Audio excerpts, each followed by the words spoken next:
Welcome back to Investing Talk podcast. Today we're tackling a really fascinating high-octane growth story, Bitmine Immersion Technologies. This company represents a pretty unique leveraged bet on the future of Ethereum and its stock performance. It's been nothing short of staggering. It really has. It's a compelling case study, Yeah. Shows how investors are perhaps willing to trade current financial stability for just pure exposure to the crypto ecosystem. Especially one with a yield component, right? Exactly. That yield part is key. Okay, so our mission today is critical. Is this a good time to buy now? We're going to analyze its, let's say, unprecedented strategy, its somewhat messy financials, and importantly, the significant risks you absolutely must weigh. And hey, before we jump in, please take a second to hit subscribe and like this analysis. And if there's a specific company you want us to look into next time, definitely let us know in the comments below. We do read them. Yeah, absolutely. And I think it's important to frame this whole discussion with just the sheer market enthusiasm we've seen. Bitmine Immersion Technologies has really captivated investors. Captivated is one word for it. Right. I mean, soaring over 600% since its debut back in June 2025. That kind of meteoric rise. Yeah. It demands intense scrutiny of what's actually driving the value. Okay, let's unpack that foundational strategy then. We know the company does provide mining infrastructure and some proprietary thermal management stuff, which sounds like, standard tech services.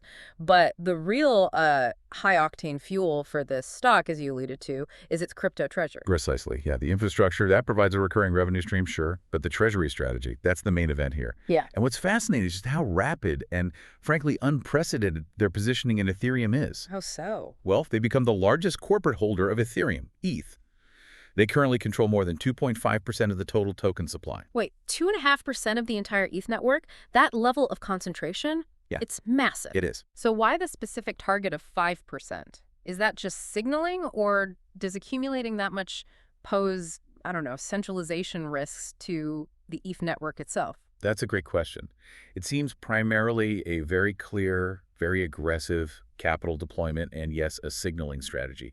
They explicitly call it the alchemy of 5%. The alchemy of 5%. Okay. Yeah, they're aiming to acquire 5% of the entire ETH supply. And that really differentiates them sharply from, say, competitors who might just hold smaller proportions. It definitely feels a bit inspired by the MicroStrategy playbook, right, but applied to Ethereum instead of Bitcoin? Very much so. But there's a key difference. Okay, what makes their strategy different from just, buying Bitcoin and sticking it in the corporate treasury? The key differentiator is the staking yield. See, unlike Bitcoin, Ethereum allows for staking. You lock up tokens to help secure the network, and in return, you get ongoing rewards. Right, like earning interest, essentially. Sort of, yeah. Though the fundamental act is securing the blockchain, which does involve some lockup risk. But Bitmine Immersion Technologies benefits from these staking yields, and crucially, they can then be reinvested.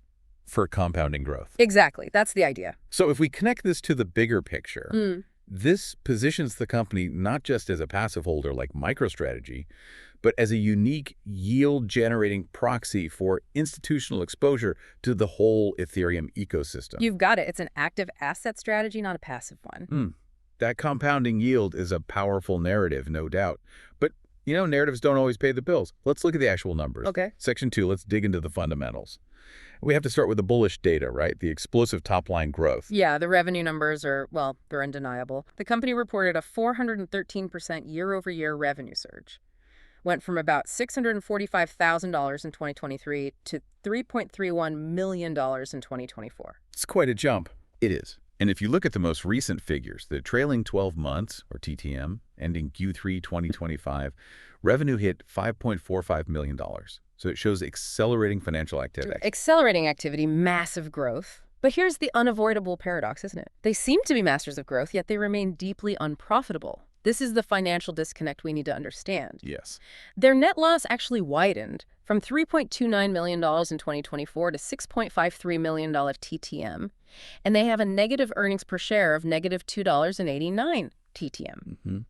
So is that supposed compounding yield high enough to eventually offset those deepening losses? Or are we just watching a high-growth story that's funded entirely by, selling shares? And that raises the crucial question about market perception, doesn't it? Yeah. The company's valuation, it clearly prices in massive future success, not the current reality of profitability. What is the market cap now? As of October 2025, it exceeds $14 billion. $14 billion.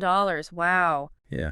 And this massive premium is, well, it seems accepted because investors view this stock as a kind of leveraged investment vehicle for Ethereum's success.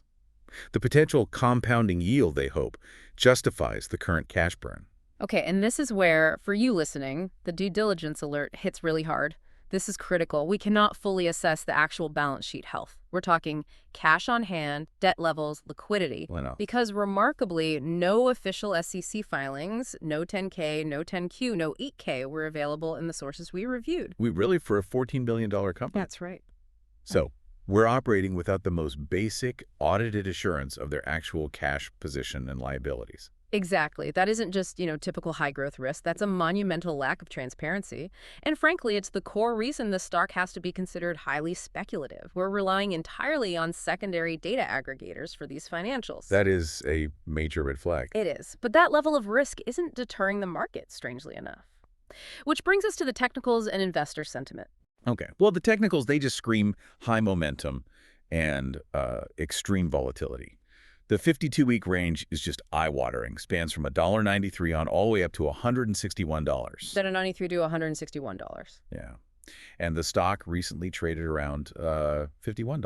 Okay, so quite a bit down from those peaks. But despite that, the trend still looks bullish, doesn't it? It does.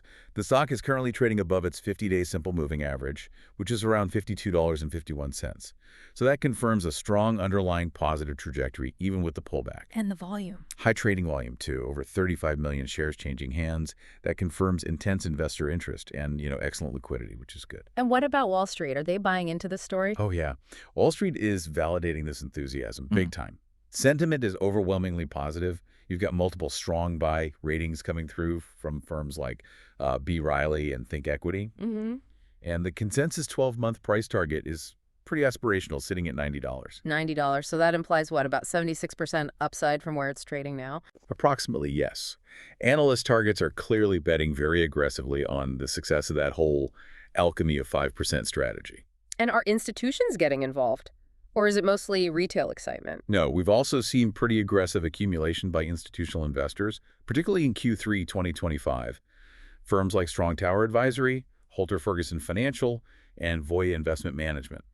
They've all added significant positions. Okay, so that institutional validation, that provides a strong vote of confidence, I suppose, in the long-term crypto treasury model?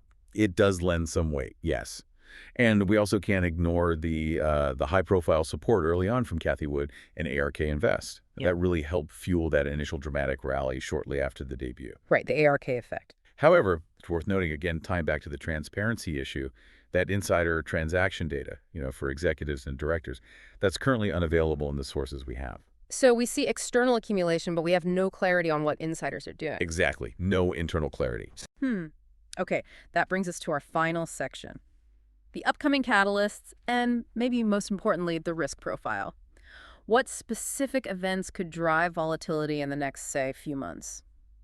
Well, the most immediate catalyst is simply the continued execution toward that alchemy of 5%. Any announcement about a large-scale ETH purchase could move the market pretty quickly. Makes sense. We're also expecting a key earnings report. It's anticipated around October 11th, 2025, following the Q2 report they put out in July. That report will definitely set the tone for the fourth quarter. Okay.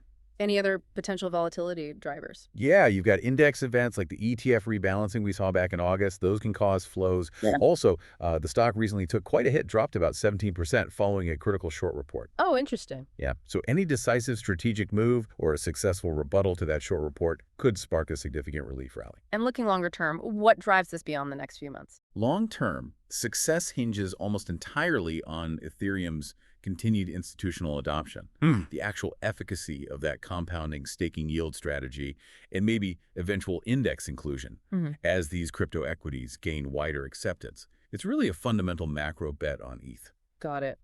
And now let's really hammer home those main risks, because this feels like an extremely highly leveraged bet. Absolutely. We identified 4, let's say, non-negotiable risks you have to consider. First, the obvious one. Heavy reliance on Ethereum's price and its network economics. Yeah. If ETH tanks or even just stagnates, the company's treasury value and its stock will almost certainly crater. Right. Risk number 1, ETH price dependency. Risk number 2, the constant threat of dilution. Since they're unprofitable, how are they likely funding these crypto purchases? Issuing more stock? Probably. And issuing new equity can severely dilute existing shareholders. That's a big risk. Okay, dilution risk. What else? Third is just the sustainability of that massive $14+ billion valuation, Mm. especially with widening losses and, again, the lack of verified financials. Can it hold? Valuation risk. Makes sense. And the fourth? And finally, regulatory exposure. This is unique to this whole asset class, isn't it? Definitely. The crypto space is still evolving. Exactly. Yeah. This entire sector is highly sensitive to regulatory shifts. Any action that limits institutional crypto adoption or, crucially, changes the staking landscape, that's a direct fundamental threat. Like if staking yields get reclassified somehow. Precisely. If yields are suddenly treated as securities, for example, that could fundamentally alter their core business model overnight. Okay, so let's try to synthesize all this. We've got explosive growth, this unique ETH staking strategy, lots of analyst enthusiasm, but also some very real, very significant risk factors, especially that dangerous lack of verifiable balance sheet data. What's the final investment rationale here? Well, based on this somewhat speculative data we have, the overall investment rationale, I'd say, lands at a bullish A10 rating. Yeah. But with a huge caveat.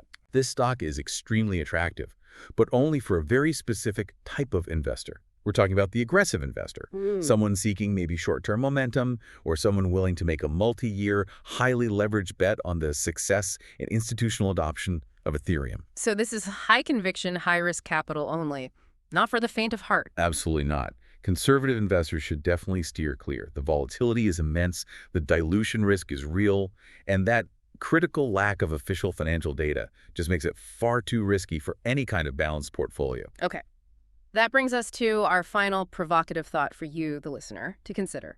The company's entire highly differentiated model, it really relies on compounding those staking yields to eventually, hopefully, become profitable. So what happens if regulatory changes redefine those staking yields? Maybe classifying them as securities, drastically changing the tax and compliance environment. Or even just capping them somehow. Right. Or what if Ethereum's own network economics shift? Maybe proof-of-stake rewards change, fundamentally altering the profitability of the company's core strategy, that complex relationship between yield potential and regulatory reality. That's the ultimate long-term variable, isn't it? It really is. And it's something every aggressive investor looking at this stock absolutely must keep firmly in mind.